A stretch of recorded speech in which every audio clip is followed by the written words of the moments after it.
Welcome back to the Green Radio Hour with John Bowermaster here on Radio Kingston, WKNY. Ian Urbina is an investigative journalist with the New York Times and has spent the better part of the past 5 years out on the open ocean, what he calls the last untamed frontier. I'll admit up front, despite the hardships endured during the course of his reporting, I'm very envious of Ian's time spent exploring the planet's one massive ocean that covers 72% of the planet. In his aptly titled new book, The Outlaw Ocean, Urbina recounts how he spent time with criminals of every stripe, got battered by extreme storms, and confronted horrifying human rights crises. Given the larger-than-life events he faced, it's no wonder that when he talks about the ocean, his language is out of this world. The people out there, he says, are otherworldly and extraterrestrial. Going out to sea is space travel on Earth. In 2014, Ian began a multi-part series in The Times chronicling a world in which the laws that protect people and the environment don't hold much water. After 2 years of telling these stories in print, he realized that he wasn't finished and set out for another stint of reporting, sometimes spending weeks or months at a time at sea. The stories in the Outlaw Ocean reflect all of this time on the water. So, how did you develop this interest in ocean issues? Was there one thing, multiple things? So honestly, I always was sort of mesmerized by, from the time I was a boy, by the blue on the map, and especially, who lived out in those far off islands kind of thought. But I didn't grow up sailing or really spending any time on the water in that sense. But then in grad school, I was in an anthropology program at the University of Chicago and was pretty burnt out on my dissertation and sort of looking for a way to procrastinate. And I took a leave from the program and thought I'd clear my head by doing something very different than I'd ever done. And that, in this case, was there was a job to work as an anthropologist on a research vessel tied with Biosphere 2. And so I got on a plane, went to Singapore, and got on this ship called the RV Heraclitus. And the funny thing is, the ship never left port. We were there for 3 months and got, tied up in paperwork and some issues. But I spent all this time on the ship, living on the ship, and sort of meeting all these seafarers. And in a weird way, it was hanging around the docks. Yeah. And so I kind of became enamored with the sort of diaspora tribe of seafarers that I was meeting there, and the stories I was hearing. And so that kind of, coupled with my boyish fascination with that space beyond the horizon, the people beyond the horizon kind of really grabbed me. And that's when I kind of first thought it would be amazing to study those folks. And, 10 years later as a journalist, I kind of held on to that curiosity and started pitching editors the idea. But you'd done a variety of kinds of reporting, subject matter wise, prior to that. Yeah, so I had been doing investigative projects for a while, and most of them were focused on labor, human rights, and environmental abuses. And a lot of them inadvertently ended up being trafficking of different sorts. Sex trafficking of minors, 1.5 years on that, and labor trafficking. And so all that reporting had immersed me in a little bit of fluency with hidden populations, and certainly an interest in exploring kind of invisible people and spaces rarely accessed. And so that it all segued well into the offshore realm.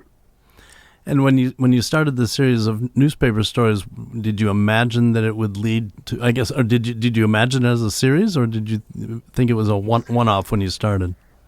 Yeah, so the proposal, so I presented to my editor the idea of doing a series, because that's mostly what I did. There's, I was supposed to do investigative series. And did you do a bunch of fracking related stuff too? Yeah, remember that? Yeah. Yep, I spent 2 years on fracking, and that was like one of the most kind of aggressive, full contact, topics that I took on and we took on as a paper. And so but yeah, so I had planned on doing a series, but initially we had planned on doing 3 pieces on the topic, and so I went out and reported there's 3, and we put them in the paper. And I think that the grand poobahs of the paper, the big bosses, planned on that being it. And then the piece got an unusual reaction from other journalists and other newspapers and readers, and sort of surprisingly positive. And so I got a call from the executive editor saying, you should do more of that. Go back out, do another round. Yeah, and get out of New York. Yeah. Yeah, I was happy to oblige. But what were the first stories? Was it about the Sea Shepherd and the Thunder, or did that come later? Yeah, so the sea slavery was the very first story. Let's see if I remember this correctly. I think the Murder at Sea was a second story, and I think the Thunder was the third. So the murder video we found, that investigation, and the armory, and then the subsequent ones were the Manning Agency, the one about the Philippine who died at offshore, and sort of the role that these shady agencies play in recruiting workers for these fishing vessels, and then WIPO, kind of offshore thievery and the business of stealing ships, and Palau, the David and Goliath sort of overfishing story, was in the magazine. That was in the second round. So anyway, we sort of tackled a whole bunch of other topics in the second round. And when did you start to envision that it would become a book, The Outlaw Ocean? Well, so what was interesting and weird and confusing was the interest in the movie and TV rights came in after the very first story, and that's normally not how it works. And it was really complicated because there was all this competition going on over buying the rights of it, but we hadn't even put it all out, and people were like, we don't care, we'll buy the rights of the first 2, and the paper was unsure as to whether that made a good. So it was the interest in the TV movie part of it came very early on, within 48 hours of the first story running. And then and actually, now that I remember, the very first story was the Donald Alberta story. It was kind of the big story about stowaways and dumping of oil at sea, and then so within the first round, I quickly saw that there was broader interest, and I began thinking about whether it made sense to try to do a book on this. And then halfway through reporting the second batch, I had kind of decided that I definitely needed to stick with this and turn it into a book, partially because I was seeing en route a lot of stories that I knew I couldn't touch because I just didn't have the time, and the paper only wanted 3 more. And I just kept thinking, wow, that's epic and incredibly narrative, and I would love to tackle that if only I had the chance. And so the book was the way to do that. And have any of the TV or movie offers come to fruition yet? Have we seen any of them, or are they on the way? So Netflix and DiCaprio bought the rights to the book and to the pieces I ran in the paper. Obviously, long before the book was written, they had bought those rights, and so they are in production. Sort of working on it now. A screenwriter went with me on a couple reporting trips for the feature film while I was reporting for the book, and then have been, in kind of every other day, it feels like, meetings with Netflix and DiCaprio's people about the doc series. So they're looking to produce a documentary film, sort of, or doc series for Netflix that would be probably a 7-part series. It's more sort of straight-faced look at just the reporting. And so they have sent, on my last 2 trips to South Korea and just now the Gambia, a crew with me to film me as I report. Yeah, that's fantastic. From a viewer's perspective, obviously I have a particular interest in ocean issues, but I just think it's fantastic that, starting with the Times, you were able to, convince them that it was both a worthy story and worthy of them spending money on. The fact that, because you were out for months at a time. Yeah. No, I feel lucky. I think if just a lot of layers of luck. Like I had an editor who was willing to take that chance on me and on the topic. Her name was Rebecca Corbett, and also she was an editor who not just wanted to take the chance, but had the sort of political juice at the paper to make a call like that. So that was lucky, and then I had the luck of getting assigned incredible photographers and videographers at every step of the way, and all sorts of back end editors. And so it's like one name gets put on the byline, but it's like 40 people that actually make the thing great. And I just had 38 of the best people around and working on it. So and I happened to be at a paper that had the money to do this kind of thing. Yeah, no, it's great. The one I mean, we'll get into the issues in a minute, but one thing that jumped out at me is you said you had embedded with a search and rescue team in the Coast Guard just in case you fell off a boat. I mean, which is very possible. When out in the seas are often wild. Mm-hmm. Yeah, I mean so I have a habit of kind of disappearing, and it was quite to the annoyance of my editor that I would do that, and especially on this line of reporting where she would get worried why she hadn't heard from me for a couple of weeks, and at some normally when you do this sort of reporting either in war zones or whatnot, the paper requires you to go take this course, and the firm we use is in England, and it's sort of disaster training and first aid and all that kind of stuff. And I just had been ducking it. I just didn't really feel like spending a week on some compound in London. And so I thought, like, well, it would be, and I ducked it for much of the first wave of reporting, and then I had to comply on the second wave. When I took leave from the paper and began for the next 2 years on the book reporting, I thought it was time to get renewed on that, just from an insurance point of view. And I thought, well, rather than going back to that compound and doing that whole thing, why don't I try to actually make it a reporting trip where I'm learning but also complying with Telling what the they story. wanted. Yeah. So I thought I'd go with them, and then it was a great move because it was a great way to learn stuff not to do, and hear from folks who see the consequences every day of people that don't follow that advice. And were you ever forced to use some of the things you'd learned? No, I mean, no, I never fell overboard, and thankfully so, and didn't ever sustain any real injuries. Sorry about the helicopter. Yeah. Let me step inside. I didn't. What I did do is try to just, wear the right clothes. Blend just in. really banal. Yeah, just like things that they had emphasized make a huge difference if things do go wrong, and then also just small habits that were really smart in terms of hygiene when you're going to be at sea for a long time, and a small infection can become a really big problem if you let it, get away from you. So just little things like that, I think, really helped me a lot. One of our trips by sea kayak, we were in French Polynesia, and everyone but me, the other four, got really bad staph infections, and we didn't know what it was initially. And initially they were soaking them in salt water, and we finally got an emergency doctor on the phone. He said, "Well, first thing you do is dry it out. Don't get it out of the water." Okay, thanks a lot. Yeah. Thanks. Yeah. Some things are really counterintuitive. Yeah.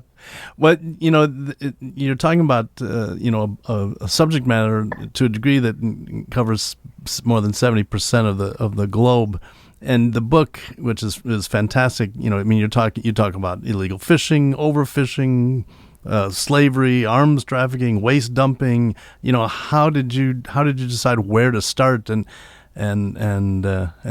where?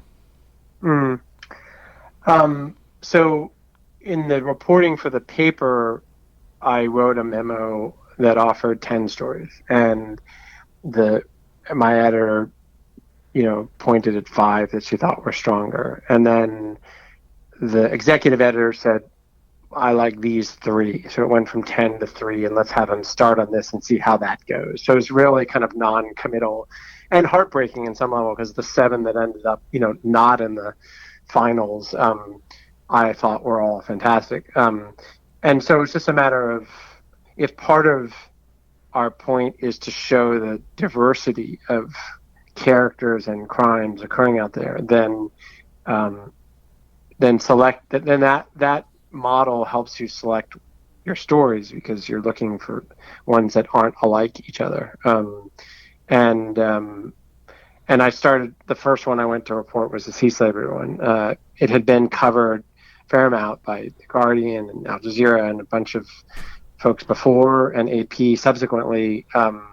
But we just thought, well, it's too important not to do, and I think there are fresh ways to do it. And obviously, Ghost Fleet, who which is your baby, and Shannon Service, your creative partner, was one of the first calls I made to get guidance on who to talk to and where to go. Just because I was a fan of what work I had read of hers in NPR before that. So I started there and just took it one at a time, and then by the time I got to the book stage, that list of ones that I hadn't gotten to, I had a beauty contest, kind of between them as to which ones I could afford to tackle in the 2 years I had to do this, and in a weird way, the 2 years after, leave from the paper were 10 times more intense than the period when I was at the paper, because I was completely on my own. I had my own photographer, and we were tackling all this. We were just going nonstop, and we were going to places, that were, really much more dangerous and difficult to report in than any of the things I covered for the paper. Somalia and Indonesia, and just getting in really dodgy situations, all of which ended up fine, but just much more grueling reporting than I had done thus far. I don't think people who've not been out there on the ocean can appreciate just what a kind of frontier it is, and how, as you described many times, how kind of lawless. I guess there are laws, but they're so unenforceable when you're so far away from the rest of civilization. How do you explain that to people? I guess that's what the whole book is about: is that it is this incredible frontier attitude. Mm-hmm. How do you explain it? In my case, not concisely. Well, again, you're looking at a 10 or a dozen different subject matters, ranging from slavery to overfishing to pollution. I mean, it's a massive story. I can't believe you did it in 550 pages. Yeah, I mean, I think I guess I keep going. I tried, and I still try to go back to sort of core mantras that editors have repeated. One, show, don't tell, and tell stories, don't write articles, just tell stories. And two, there is a real value to going there and kind of 5 cents describing what you see. The pure vicariousness of taking someone to a place that they might not know exists, or certainly probably won't visit, is a service in and of itself. And then just, I think in my case, I really wanted to view this place for its people more than its sort of for what was happening above the waterline more than below. Right, because ultimately these are people's stories. Yeah, that's right. And that's not to say that the environmental issues are not important and are not discussed. They're huge. They're a major part of the reporting, but I think they're better, in my view, better told as a backdrop to the human stories. And so those are some of the core principles I tried to follow in just kind of chronicling like what's out there and explaining why it seems that these things are happening. Well, and you made an effort, a very serious effort to talk with guys who were enslaved or forced labor, including, you had some quasi-cooperation from the Thai government, or as best as they would provide. And you described going on boats, and I think I remember on one of the boats that one of the captains had some human skulls on the bridge, just as a kind of a forewarning. I mean, were there moments when you wondered if you were in the right place, or maybe you should, because we spent a lot of time in Indonesia and Thailand trying to find some of these same stories, and with video cameras, and we were always remiss. We always knew we would never really be able to tell the story from a boat with slaves on it, just because it's too dangerous for everyone involved. Yeah, and also yes. So I think to your first question. There were isolated moments when I felt a little worried about the safety of the people around me and myself. They were usually fleeting, and I usually was quickly reminded that I have all these benefits of being a Westerner with resources and an American passport, and in all likelihood, no harm is going to come to me, which of course makes you think about the other people that are with you. Many of them are going to stay there in country when you leave, and some of them you've just been talking to, and they're going to stay on the vessel when you leave, and what happens to them is a whole different ballgame, right? They're really at risk in just talking to you. So that was always the worry I had and still have, frankly, this kind of reporting. Your other point about the challenge of doing visual as it was written, I think that's quite right. Like I do think. I always had a photographer who was shooting video and stills with me, but it's just hard to capture the moment on video when you're in these sensitive places because people get shut down when you lift that camera lens, as you well know. Whereas if you're just sitting there and you don't even have your pad out and you're just talking and taking it in, right, they relax a little more. Yeah. That's right. But given that you did look at such a wide variety of issues, ranging again from illegal fishing to pollution to slavery, etc., is there one issue, or are there a couple issues that you think are most threatening to the health of the future of the ocean? I think actually the things that on a meta level that most threaten the health of the oceans writ large are these faceless, nameless, kind of ubiquitous threats, right? Acidification, temperature rise, ocean plastic. Like, truth be told, I think those are the true threats, tier one. And they're hard to make narrative, and they're hard to get people amped about and indignant over. But I really think those are the things that are going to ruin the water on the planet. I think the second tier of environmental crimes, top of that list is probably just overfishing, in my view. Illegal fishing is a big deal and really important, but I really think legal overfishing is actually what I'm most worried about in terms of depleting what's out there. And that's a tougher problem to counter because it's not illegal, right? It's just it's sort of commercialized bonanza, and it's just completely unsustainable. So I do worry about that as being one of the biggest threats. Well, what's the statistic? 90% of the big fish are in the ocean are gone. And exploited or near exploited. Yeah. By X year, 2030 or 2020 or 2040, that there'll be as much plastic, or there'll be more plastic than fishes. I mean, these things are. I lose track anymore of what the deadlines are, but they're pending. They're coming, and you see it. We spent a lot of time on one of our trips on the Adriatic, which was once a beautiful sea full of fish, and there's nothing there anymore. It's just vacant, and that's as you know, that's repeated around the world. Yeah, it is really.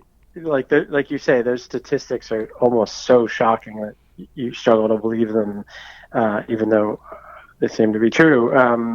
And I do think they all funnel towards this argument that an accelerated push to marine protected areas is certainly one thing that probably needs to happen right away. And then the plastic stuff, there's a bunch of different solutions that are partial, but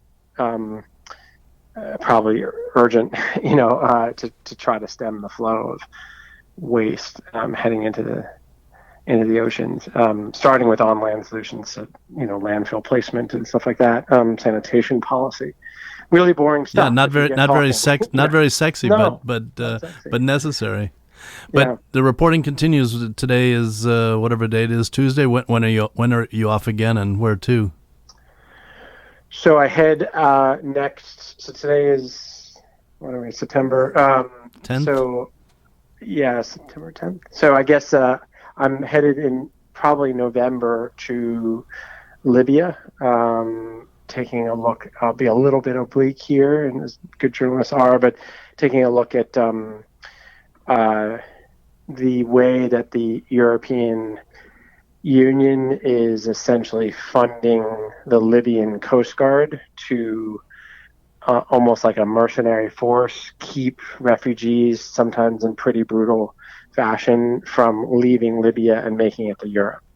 And some pretty awful stuff is happening there, and it's being sort of outsourced to the Libyans, but paid for politically and in dollars by Italy, Greece, etc., that are really trying to prevent those folks from getting to their shores. And so just a look at, historically, Coast Guards face outward. Their job is to protect coastlines from external intrusion, and the Libyan Coast Guard is an unusual force in that it faces inward. And its job is very different than most Coast Guards that have ever been around in history. So I'm looking at that, kind of the lawless role of this proxy force on the Mediterranean. Well, when one time when you're back, we should get together with an atlas, and I'll point out some places around the world that I've seen that could definitely use your telescope and your binoculars, because I'd love that. Yeah, there's so many great stories out there. That's it this week for the Green Radio Hour with John Bowermaster here on Radio Kingston, WKNY, streaming live and archived at radiokingston.org. Found at 1490 on your AM dial, 107.9 FM. Thank you so much to my guests, Sharon Lerner. Check out her reporting at The Intercept, and to Ian Urbina and his new book, The Outlaw Ocean, Journeys Across the Last Untamed Frontier. I'll be back next week with more green stories. Hi, I'm Amanda Sissenstein from Seed Song Farm and Center. And I'm Odell Winfield from the A.J. Williams Myers African Roots Center in Kingston. Join us at a family-friendly potluck supper, Wednesday, September 25th at Seed Song Farm. We'll have lots of farm-fresh entrees right from the field, made from our chemical-free vegetables and other farm products. And there will be a talk about the programs that we offer at the A.J. Williams Myers African Roots Center.